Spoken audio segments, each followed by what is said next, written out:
Hello everyone, आज की इस वीडियो में हम बात करने जा रहे हैं इम्पैक्ट की। ठीक है, तो ये टॉपिक कौन सा है हमारा? BSc BEd. ठीक है, बीएससी बीएड थर्ड ईयर में एक हमारा पेपर है मैकेनिक्स करके, मैथमेटिक्स का। मैकेनिक्स के अंदर हमारे दो पार्ट हैं, एक तो आपका स्टैटिक है और दूसरा आपके पास है डायनामिक, स्टैटिक एंड डायनामिक। ठीक है, तो ये जो इम्पैक्ट हमारा है वो उसी डायनामिक्स की 5th यूनिट और डायनामिक्स का पार्ट है, डायनेमिक्स का पार्ट है हमारा इम्पैक्ट। ठीक, और ये यूनिट नंबर अगर आप देखें तो यूनिट 5th है। ठीक, तो इसी में हम आज इम्पैक्ट के ऊपर बात करेंगे। तो इस आज की वीडियो में हम जो बात करने वाले हैं उसमें बेसिक टर्म्स होंगे इम्पैक्ट के, बेसिक टर्म्स ऑफ इम्पैक्ट। ठीक है, एंड कुछ फॉर्मूलेस होंगे या फिर डेफिनेशंस वगैरह होंगी। बेसिक टर्म एंड डेफिनेशन ही हम आज देखने वाले हैं इस वीडियो के अंदर। ठीक है, तो स्टार्ट करते हैं। सबसे पहले हमारे पास जो आता है कि इम्पैक्ट होता क्या है। ठीक है, सबसे पहले हमारे पास क्वेश्चन आता है कि आखिर ये इम्पैक्ट होता क्या है। अच्छा, ये इम्पैक्ट कुछ अलग अलग सा नाम लग रहा होगा। यहाँ पर हम अगर कोलिजन बोलें, कोलिजन, अगर हम कोलिजन की बात करें तो उम्मीद करते हैं आप लोगों को काफ़ी कुछ हद तक एक आइडिया लग गया होगा कि हम किसकी बात करने वाले हैं। ठीक है, इम्पैक्ट का ही दूसरा नाम होता है कोलिजन। ठीक है, कोलिजन आपने 11th क्लास में पढ़ाई होगा कि जब दो कोई बॉडी आपस में टकराती हैं तो वहाँ पर क्या होता है, कोलिजन होता है। ठीक है, तो इसी कोलिजन के ऊपर हम वहाँ पे बात करने वाले हैं आज। ठीक है, तो कोलिजन होता क्या है, पॉइंट ऑफ कांटेक्ट क्या होते हैं, कॉमन टेंजेंट, कोलिजन क्या होता है। सबसे पहले तो इसका क्वेश्चन हो जाएगा ये। ठीक है, दूसरा पॉइंट ऑफ कांटेक्ट क्या होते हैं, पॉइंट ऑफ कांटेक्ट। इसके बाद हमारा कॉमन टेंजेंट क्या होता है, ये भी हम देखेंगे आज की ही वीडियो में, कॉमन टेंजेंट। इसके बाद फिर हमारे पास आता है कॉमन नॉर्मल क्या होती है, कॉमन नॉर्मल। ठीक है, फिर हमारे पास आता है line of impact, line of impact. ठीक है, इसके बाद फिर आता है हमारा डायरेक्ट इम्पैक्ट। ये तो इसी के टाइप हो जाएंगे, एक तो हमारा होगा इसका डायरेक्ट इम्पैक्ट एंड दूसरा ऑब्लिक इम्पैक्ट। अब इन दोनों में डिफरेंस क्या होता है ये भी हम अपनी वीडियो के साथ साथ आगे देखेंगे। ठीक है, तो चलो स्टार्ट करते हैं। फिलहाल ये हमारा एक रफ आइडिया है, ठीक है, आज के टॉपिक के बारे में जो भी हम पढ़ने वाले हैं। और हाँ, ये जो point of contact, common tangent, common normal, line of impact, ये चीज़ें हम क्यों पढ़ेंगे, क्योंकि जब आप क्वेश्चन करेंगे तो इन सारे टर्म्स का वहाँ पर बहुत ज़्यादा रोल होगा। ठीक है, इसीलिए हम इनको पहले इनकी डेफिनेशंस देखने की कोशिश करेंगे, इनको समझने की कोशिश करेंगे, उसके बाद फिर हम क्वेश्चंस पे बढ़ेंगे। ओके, यहाँ पर हमारे पास दो बॉल हैं, एक बॉल हमने मान ली ए और एक बॉल हमने मान ली बी। ठीक है, यहाँ पर जो भी हम मान के चलेंगे, ये जो भी हम पढ़ेंगे इम्पैक्ट में, हमें मान के चलेंगे कि हमारी जो बॉडी है वो कैसी है, फ्रिक्शनलेस या फिर स्मूथ, मतलब उसमें फ्रिक्शन बिल्कुल भी नहीं है, स्मूथ है एकदम। ठीक है, अगर हम लो फ्रिक्शन कंसिडर करके चलेंगे तो फिर वहाँ पे कुछ अलग ही लॉ लगने लगेंगे, इसलिए हमें मान के चलेंगे कि हमारी बॉडी जो है वो फ्रिक्शनलेस है और स्मूथ है। ठीक है, फ्रिक्शनलेस बोलते हैं, स्मूथ बोल लो, मतलब चिकने गोले हैं, उनके बीच में कोई घर्षण नहीं होगा, फ्रिक्शन नहीं होगा। ठीक है, तो ये हमारे दो बॉल है, मान लो एक बॉल ए है एक बॉल बी है। इसका मास हमारे पास m1 है, इसका मास हमारे पास m2 है। ये c1 और c2 जो है वो इसके सेंटर हैं। ठीक है, ये जो वेलोसिटी, ये जो बॉल है वो u1 वेलोसिटी से चल रही है, ये बॉल जो है वो u2 वेलोसिटी से मूव कर रही है और ये एक टाइम के बाद आके दोनों आपस में टकराते हैं। तो ये वेलोसिटी जो है वो इम्पैक्ट के बाद v1 वेलोसिटी से मूव करेगी, ये बॉल जो है तुम्हारी v2 वेलोसिटी से मूव करेगी। ठीक है, अब इस यहाँ पर देख लेते हैं जैसे कि हमारे पास दो बॉल हैं ए और बी। ठीक है, A and B, two balls हैं। ठीक है, मास इनका m1 एंड m2 रेस्पेक्टिवली। अब इसके बाद जो c1 है वो a1 का सेंटर है और जो c2 है वो किसका है, b का सेंटर है। ठीक है, यहाँ पर जो बॉल्स है तुम्हारी वो u1 वेलोसिटी से मूव कर रही है ए बॉल और u2 वेलोसिटी से मूव कर रही है बी बॉल। ठीक है, इम्पैक्ट के बाद ये जो स्पीड है ये कैसे, इम्पैक्ट से पहले, यानी कि वो दोनों बॉल आपस में आ रही हैं इस तरीके से, ये इधर से जा रही है, ये इधर से जा रही है, u1 और u2। ठीक है, इम्पैक्ट के बाद यानी कि ये दोनों एक टाइम के बाद आपस में टकराएंगी, फिर जो पहली वेलोसिटी बॉल होगी वो v1 वेलोसिटी से और दूसरी बॉल जो होगी वो v2 वेलोसिटी से मूव करेगी। ठीक है, पर यहाँ पर हमें ये चीज़ अभी नहीं पढ़नी है, क्यों, क्योंकि हम यहाँ पर बेसिक टर्म्स के बारे में देख रहे हैं। ठीक, जैसे कि अब यहाँ पर ये डायग्राम उम्मीद है आपको क्लियर होगा। ठीक है, यहाँ पे कुछ थोड़ा सा चेंज करना है मुझे, एक सेकेंड। ठीक है, यहाँ पर जैसा कि आप देख पा रहे हो, यहाँ पर हमने दो लाइन बनाई है, एक हॉरिजॉन्टल है एक वर्टिकल है। ठीक है, यहाँ पर एक जो लाइन है वो हमारे किससे पास हो रही है, सेंटर से। ठीक है, देखो दोनों बॉल के सेंटर से पास हो रही है और एक लाइन जो है वो इसको अगर हम मान लो L1 मान लें और इसको हम L2 मान लें, तो ये जो L2 है वो हमारी किसके L1 के पैरेलल है। ठीक है, अब यहाँ पर हम स्टार्ट करते हैं। जैसे कि सबसे पहले हमारे पास क्या था, इम्पैक्ट। ठीक है, तो इम्पैक्ट क्या होता है, इम्पैक्ट क्या होता है, when two bodies collide, when two bodies collide with or against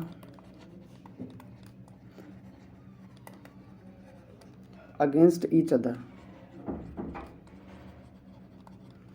the state of striking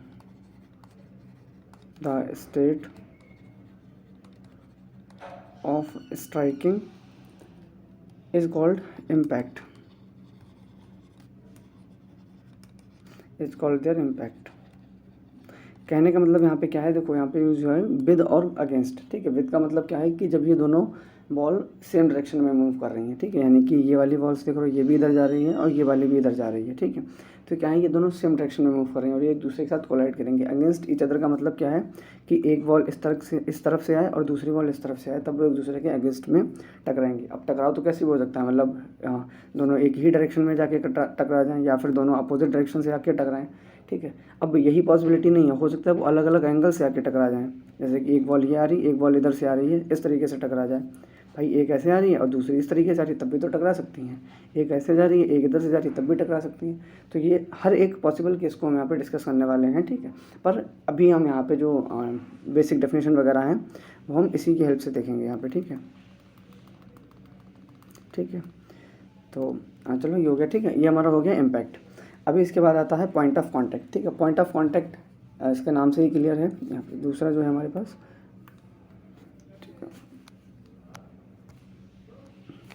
point of contact. Point of contact का मतलब है कि जहाँ पर दोनों बॉल टकरा रही हैं, मतलब जब वो टकराएंगी तो आपस में एक दूसरे को टच तो करेंगी ही ना। ठीक है, तो जिस पॉइंट पे वो टच कर रहे हैं उस पॉइंट को क्या बोलते हैं हम, पॉइंट ऑफ कॉन्टैक्ट। जैसे कि यहाँ पे ये देखो, ये जो P है तुम्हारा, ये क्या है, पॉइंट ऑफ कॉन्टैक्ट। ठीक है, ये तुम्हारा क्या है, P, पॉइंट ऑफ कॉन्टैक्ट, क्योंकि दोनों बॉल यहाँ पे टच कर रही हैं आपस में। ठीक, अब देखो जैसे इसकी डेफिनेशन क्या हो जाएगी, the point at which two body, the point at which two bodies strike each other,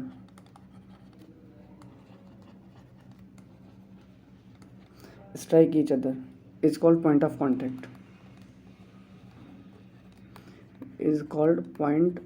contact, ठीक है, अब इसके बाद फिर हमारे पास आता है नेक्स्ट पॉइंट ऑफ कॉन्टैक्ट के बाद कॉमन टेंजेंट।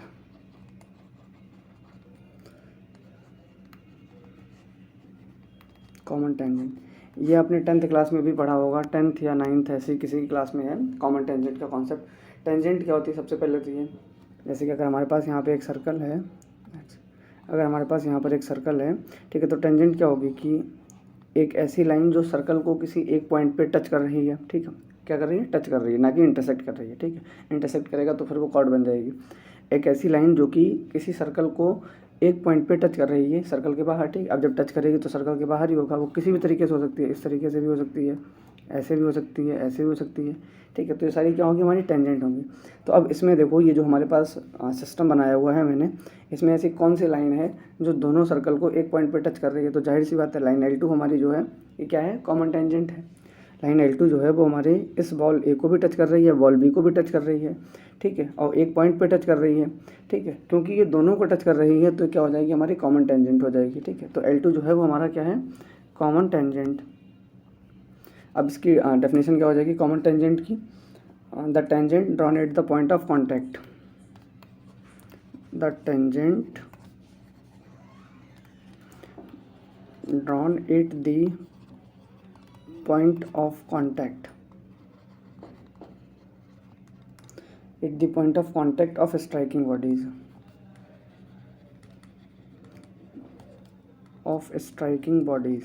यानी कि जो बॉडीज़ आपस में टकरा रही हैं, जैसे कि एक ये बॉल है हमारे पास, एक दूसरी बॉल है हमारे पास, थोड़ी सी ओवल शेप की बन गई, मान लो ये बॉल है। ठीक है, ये जहाँ पर टकराएंगी, जब ये टकराएंगी तो किसी एक पॉइंट पे दोनों टच करेंगी। अगर उसी पॉइंट को कंसिडर करके हम एक टेंजेंट ड्रॉ कर देते हैं, टेंजेंट का मतलब उन दोनों को छूती हुई एक लाइन हम ड्रॉ कर देंगे, तो वो क्या बन जाएगी हमारी कॉमन टेंजेंट बन जाएगी। ठीक है, इसके बाद फिर हमारे पास आता है कॉमन टेंजेंट हो गया, इसके बाद कॉमन नॉर्मल। अच्छा, ये नॉर्मल और टेंजेंट तो पढ़े ही होंगे हमने। ठीक है, नॉर्मल क्या होता है जो लाइन इस टेंजेंट के 90 डिग्री पर हो, यानी कि जो टेंजेंट हमारा इस टाइप से है, सॉरी ये टेंजेंट हमारा, पेन चेंज कर लेते हैं एक सेकेंड। हाँ, ये टेंजेंट हमारा नॉर्मल कॉमन टेंजेंट हमारा ये है। ठीक है, इसके परपेंडिकुलर जो लाइन होगी यानी कि L1, ये L1 हमारी क्या है, L2 के परपेंडिकुलर है, तो L1 जो है वो क्या हो जाएगी, कॉमन नॉर्मल। ठीक है, दूसरा, या फिर ऐसे बोल दो कि कॉमन नॉर्मल, हाँ वो मतलब फिर दूसरा आ जाएगा। ठीक है, तो हम इसको ये बोलेंगे कि वो लाइन जो तुम्हारे कॉमन टेंजेंट के परपेंडिकुलर है। ठीक है, जैसे कॉमन नॉर्मल, कॉमन नॉर्मल। ठीक है, स्ट्रेट लाइन में हमने पढ़ा ही होगा कि नॉर्मल किसे बोलते हैं, स्ट्रेट लाइन में नहीं, ये हाँ स्ट्रेट लाइन में पढ़ा होगा हमने लोगों ने कि नॉर्मल को परपेंडिकुलर भी बोलते हैं। सॉरी, एप्लीकेशन ऑफ डेरिवेटिव में पढ़ा होगा, equation of normal, equation of tangent, इस तरीके से। ठीक है, तो नॉर्मल क्या होता है कि लाइन जो किसी लाइन की परपेंडिकुलर हो, जैसे ये लाइन है तो इसका नॉर्मल क्या होगा, ये जो उसके 90 डिग्री एंगल पर होगी। ठीक है, तो line perpendicular to common tangent, perpendicular to common tangent, यानी कि ऐसी लाइन जो कॉमन टेंजेंट के परपेंडिकुलर हो तो वो हमारी क्या हो जाएगी, कॉमन नॉर्मल। ठीक है, इसके बाद फिर हमारे पास आता है line of impact, line of impact, थोड़ा अलग अलग हो गया impact,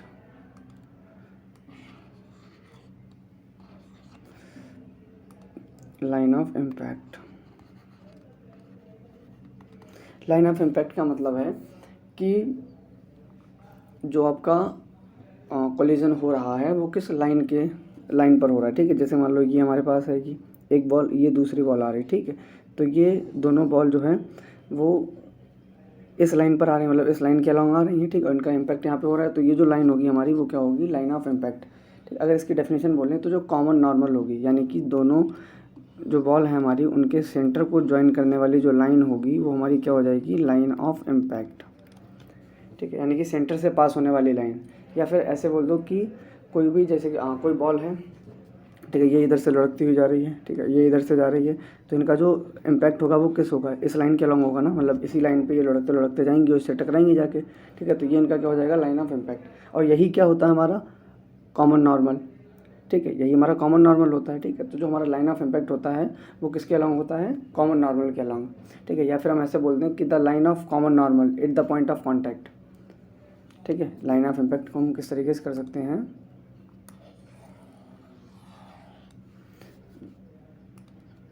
line of the direction of common normal,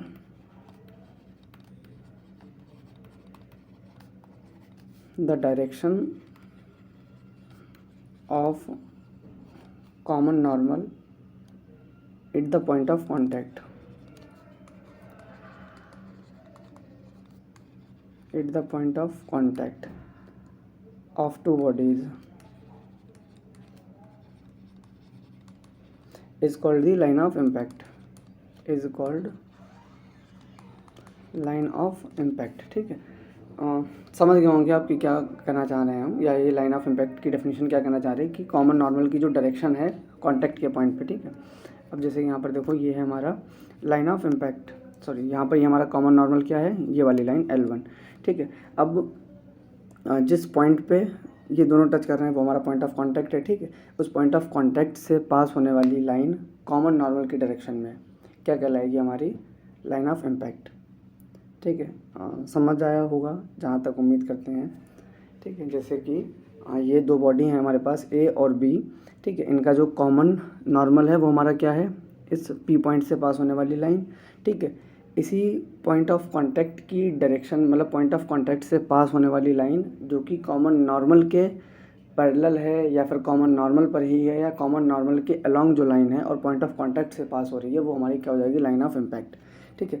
इसको इस तरीके से डेफिनेशन के माध्यम से देख लो, नहीं तो इसका सीधा सा है, आप अगर अपनी जनरल लैंग्वेज में समझना चाहें तो ये हो सकता है कि कोई दो बॉडीज़ जिस लाइन के अलॉन्ग चल के जाएंगी और स्ट्राइक करेंगी तो वही उनकी क्या हो जाएगी, लाइन ऑफ इम्पैक्ट। ठीक है, क्योंकि हमने यहाँ पे स्फीयर सिस्टम ले रखा है, स्फीयर ले रखी हैं दो, तो इनके जो सेंटर को ज्वाइन करने वाली लाइन होगी वो हमारी क्या हो जाएगी, लाइन ऑफ इम्पैक्ट। ठीक है, इस चीज़ को थोड़ा सा और अच्छे से समझने के लिए यहाँ पर हम देख लेते हैं। जैसे कि यहाँ पर हमारे पास वहाँ पर हमने ये सीधा सीधा बनाया था फिगर। ठीक है, तो हमारी लाइन ऑफ इम्पैक्ट ये हो गई। अब मालूम थोड़ा तिरछा सा बनाते हैं, जैसे यहाँ पर ये है और यहाँ पर ये है। ठीक है, ये इनके सेंटर हैं। ठीक, तो इनका जो लाइन ऑफ इम्पैक्ट क्या होगा, क्या वो इधर होगा, नहीं इधर होगा। क्यों, क्योंकि ये दोनों जा रही हैं, स्ट्राइक इस लाइन में हो रही हैं। ठीक है, इस साइड से ये स्ट्राइक इधर कर रही हैं। ठीक है, तो इनका जो लाइन ऑफ इम्पैक्ट होगा वो ये हो जाएगा, लाइन ऑफ इम्पैक्ट। या फिर ऐसे, क्योंकि दोनों हमारी स्फीयर हैं तो इन स्फीयर के जो सेंटर को ज्वाइन करने वाली लाइन होगी उसी को अगर हम एक्सटेंड कर देंगे तो हमारी क्या हो जाएगी, लाइन ऑफ इम्पैक्ट हो जाएगी। उम्मीद करते हैं समझ में आया होगा। ठीक है, अभी दो टर्म्स हमारे और बच रहे हैं तो देख लेते हैं जल्दी से उन्हें भी। यहाँ पर दूसरा टर्म आता है हमारे पास, डायरेक्ट इम्पैक्ट।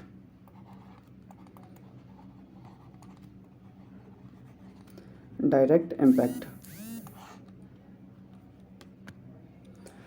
अब दूसरा टर्म आता है हमारे पास, डायरेक्ट इम्पैक्ट। डायरेक्ट इम्पैक्ट का मतलब होता है कि जब कोई दो बॉल सीधे सीधे एक स्ट्रेट लाइन के अलॉन्ग आए और स्ट्राइक करें। मान लो कि एक बॉल यहाँ से जा रही है, दूसरी बॉल यहाँ से आ रही है और ये दोनों आपस में जाके क्या कर रही हैं, स्ट्राइक कर रही हैं, तो ये क्या हो जाएगा, डायरेक्ट इम्पैक्ट। डायरेक्ट इम्पैक्ट मतलब वो आके सीधे सीधे इम्पैक्ट करें, सीधे सीधे कोलाइड करें। ठीक है, तो हो जाएगा डायरेक्ट इम्पैक्ट।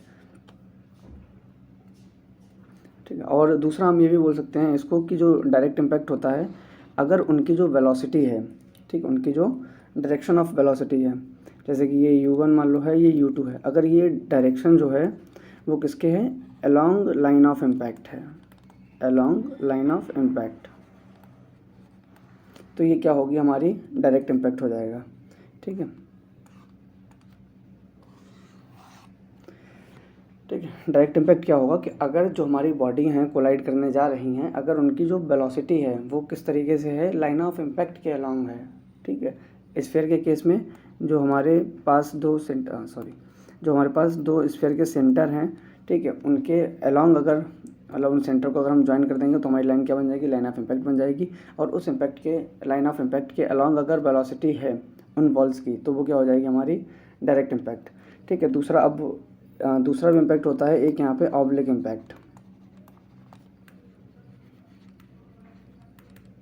क्या होता है, ऑब्लिक इम्पैक्ट। ठीक है, ऑब्लिक इम्पैक्ट में क्या होता है कि अगर हमारे पास कोई दो बॉल हैं, उनकी जो डायरेक्शन है किसकी, वेलोसिटी की, ठीक है, जो बॉल्स हमारी मूव कर रही हैं जिस डायरेक्शन में, अगर वो डायरेक्शन लाइन ऑफ इम्पैक्ट के अलोंग ना हो के किसी दूसरी डायरेक्शन में हो, जैसे कि ये मान लो हमारी एक बॉल है, ये हमारी मान लो दूसरी बॉल है। ठीक है, ये इनका सेंटर है, तो इन सेंटर को ज्वाइन करने वाली लाइन क्या होगी, लाइन ऑफ इम्पैक्ट। ठीक है, अब अगर इनकी वेलोसिटी इसी डायरेक्शन में हुई तब तो ये क्या हो जाएंगे, तुम्हारी डायरेक्ट इम्पैक्ट। ठीक है, लेकिन अगर ये मान लो बॉल्स कुछ इस तरीके से आ रही हैं, सॉरी ये लाइन टेढ़ी होगी थोड़ी सी, यहाँ से इस तरीके से, मान लो इनकी ये u2 वेलोसिटी है, ये u1 वेलोसिटी है। ठीक है, यहाँ पे देख पा रहे हो कि जो बॉल्स हैं आपकी वो इस तरीके से नहीं आ रही हैं, आपकी वो इधर से आ रही हैं ऐसे करके, और ये ज़रूरी नहीं पैरेलल हो, यहाँ पे देखने में पैरेलल लग सकता है, कुछ एक इस तरीके से होगी, दूसरी इस तरीके से होगी, ये इस तरीके से आ रही हैं। ठीक है, अगर पैरेलल होंगी तो इम्पैक्ट ही कहाँ हो पाएगा। ठीक है, तो ये अलग अलग डायरेक्शन से आ रही हैं, लेकिन इनकी जो वेलोसिटी की डायरेक्शन है वो लाइन ऑफ इम्पैक्ट के पैरेलल नहीं है, सॉरी लाइन ऑफ इम्पैक्ट के अलॉन्ग नहीं है। ठीक है, जैसे कि इस वाले केस में क्या था कि वेलोसिटी हमारी इधर की थी, इस डायरेक्शन में, यहाँ पर इस तरह से आ रही है ऐसे करके, और इम्पैक्ट के बाद कुछ इस तरीके से ये मूव कर जाएंगी। ठीक है, तो ये इस टाइप का जो इम्पैक्ट होगा वो कैसा होगा, ऑब्लिक इम्पैक्ट। ठीक है, आसान सी भाषा में हम इसको इस तरीके से कंक्लूड कर सकते हैं कि अगर दो बॉल सीधे सीधे आ रही हैं और वो टकरा रही हैं तब तो क्या हो जाएगा, हमारा डायरेक्ट इम्पैक्ट। अगर वो किसी एंगल पे आके टकरा रही हैं तो वो हमारा आ जाएगा ऑब्लिक इम्पैक्ट। ठीक है, जैसे कि इसमें ये यहाँ से इधर से आई, इधर से आई, टकरा के चले गई। ठीक है, यहाँ पे ये ऐसे आ रही है, इधर से आई और ये इधर से आई, फिर ये दोनों आपस में टकराई और फिर ये ऐसे ऐसे मूव हो जाएंगी, तो ये क्या है, तुम्हारा ऑब्लिक इम्पैक्ट। ठीक है, ये समझ आया होगा। इसके बाद फिर हमारे पास आता है, ऑब्लिक इम्पैक्ट के बाद आता है हमारे पास इलास्टिसिटी एंड इलास्टिक बॉडीज़। ठीक है, इलास्टिक बॉडीज़ तो पता ही होगा, इलास्टिक बॉडी क्या होता है कि जो बॉडीज़ इलास्टिसिटी शो करती हैं।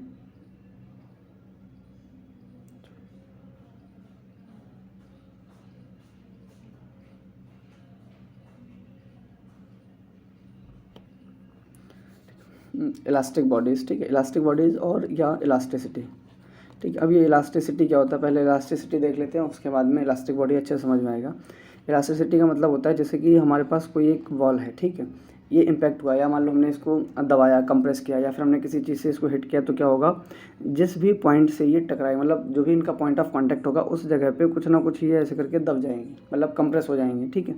और जैसे ही इम्पैक्ट ख़त्म होगा, ठीक है, तो एक इनर नेचुरल फोर्स, यानी कि इनके अंदर कुछ ऐसी प्रॉपर्टी होगी कि ये जो इनका गैप था, ये जो इनमें डिफॉर्मेशन हुई थी, वो फिर से कंप्लीट, मतलब डिफॉर्मेशन है वो रिमूव हो जाएगी और ये अपने ओरिजिनल शेप में आ जाएंगे, ठीक है। जैसे कि अगर ये हमारे पास एक परफेक्ट एक हमारे पास ये बॉल है, ठीक है, इसको हमने कहीं मतलब यहाँ पे दूसरी बॉल आई और दोनों आपस में टकराई और ये इस तरीके से डिफॉर्म हो गई, मतलब ये अंदर चली गई, अंदर के लिए दब गई, ठीक है। जैसे ही इसका इम्पैक्ट ख़त्म हुआ, यानी कि ये बॉल मान लो अलग हट गई, ठीक है, तो इसका शेप कुछ ऐसा था।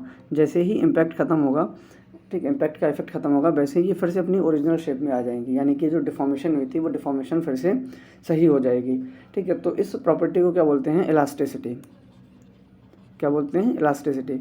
और जो बॉडी इस टाइप की प्रॉपर्टी को रखती हैं वो क्या होती है, हमारी इलास्टिक बॉडी, ठीक है, ठीक है ना, ठीक है। उम्मीद है समझ में आया होगा इलास्टिक बॉडी, इलास्टिसिटी, यानी कि आज जैसे इसका एग्जांपल ले सकते हो आप, रबर बॉल, ठीक है, जिससे क्रिकेट खेलते हैं, ठीक है, उसको अगर हम प्रेस करते हैं हाथों से तो क्या होती है, वो अंदर के लिए दब जाती है, पर जैसे ही हम अपना अंगूठा हटाते हैं या फिर जिस चीज़ से भी प्रेस कर रहे हैं उसको हम हटाते हैं, तो उनकी शेप जो है वो फिर से गेन हो जाती है, ओरिजिनल शेप में वो फिर से आ जाती हैं। तो वो क्या है, वो प्रॉपर्टी जो है वो इलास्टिसिटी है, लेकिन जो बॉल है हमारी वो क्या होगी, इलास्टिक बॉडी, क्यों वो उस इलास्टिसिटी प्रॉपर्टी को शो कर रही है, ठीक है।